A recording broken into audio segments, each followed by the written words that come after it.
Hi everybody, this is Ali with Ali So Crafty. In today's video, I am going to share a quick little tip on how I join foam to fabric without having to quilt it. It's very quick, it's very easy. A lot of people already do it, but I wanted to give you the reasons as of why it's my preferred method. Okay, let me share this with you.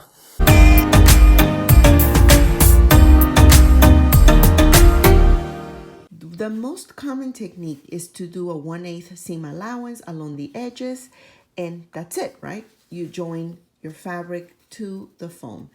However, that is not my favorite. That is not my go-to technique. I do it sometimes when I don't want to take out the other machine. If I'm just using the Yuki, I will just do the 1/8. However, when I do that, my seams are very thick and it's not difficult to make the product, but it just makes it a little more uncomfortable.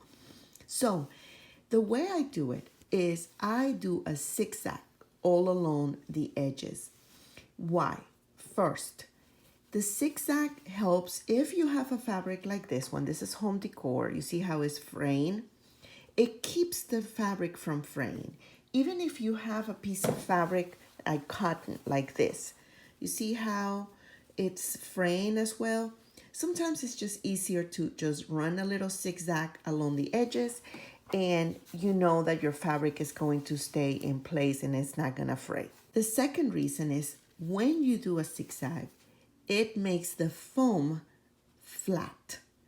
And as you are working on your project, believe me, it makes a world of difference if the foam along the seams is flat. It makes it easier to work. So I'm going to show you real quick the stitching that I use when I'm joining a piece of fabric to the foam. Depending on the machine you have, there are different stitches that you can use. Usually you will want the zigzag, so it's usually somewhere over here, like this one in my machine is number 9. I'm currently using my Singer Quantum Stylist 9960 for this type of stitches. Or you can also do like 15. It's another one, another good one, or 24. Just make sure that you find something that has the zigzag look. That you may want to look into the manual from the machine that you have. So I go here and I make the adjustments to the stitching. Right now I'm doing this number 24. If I want to do the overlock stitching, also this one, and the machine tells me what foot to use. And here I can make the changes to the width and the length. The width, you want to test that because if you have a 1/4 inch seam allowance, and you can make your width for your zigzag a 1/4 inch. So that way, not only it works to make your foam flatter, but it also helps you guide you when you are joining the pieces together and keeping your seam allowance. So I use that as a tip when I'm doing this. Today, I'm going to do number 9, which is this one, the regular zigzag. And I am going to leave it the standard. So when it has the little black square, that's like the standard stitching. I will actually make this a little longer. Oh, that's it. 2.5 is the longest. Okay. And I'm going to give it a try. Sometimes I like to stitch it with my exterior fabric on top and the foam in the bottom. That way I can see where my exterior fabric is, because to me that's kind of like the most important.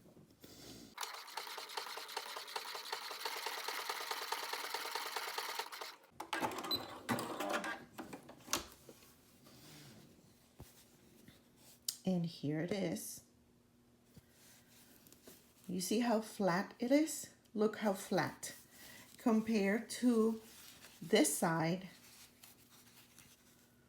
Okay, I'm going to stitch on this end. I'm going to do the 1/8 of an inch seam allowance on straight stitching. So I'm just going to go back to my machine here, press the straight stitching, same foot, I'm not changing the foot. And here I'm just going to make it a little bit longer because it's basting. So basting usually you do 4 millimeters, usually. Okay, now let me do that.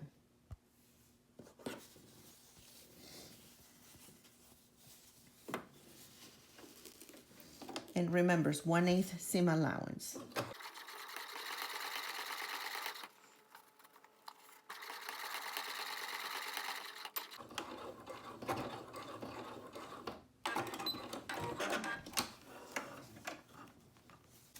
Okay, so here it is. Let's see, there you go. This is how it looks when you baste and you join your fabric to the foam using a 1/8 seam allowance. This is how it looks, right? And as you can, I don't know, you probably can't see it, but yeah, you can see right here in the video, it's still a little bulky here. So with the bulkiness, it's kind of difficult to work. Now, when you do the zigzag, it makes it flat. So it makes it flat not only at the edge of the fabric, but it makes it flat along the seam, like almost a 1/4 inch. This is almost a 1/4 inch seam allowance right here. So it just makes it so much easier to work compared to this. So that is my tip. That's how I join it.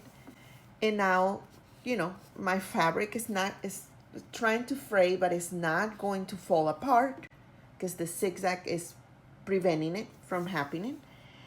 And it's just so much easier to work. So I hope this was useful to you. This is how I do it for most of the projects that I work on. See you on the next video. Ciao.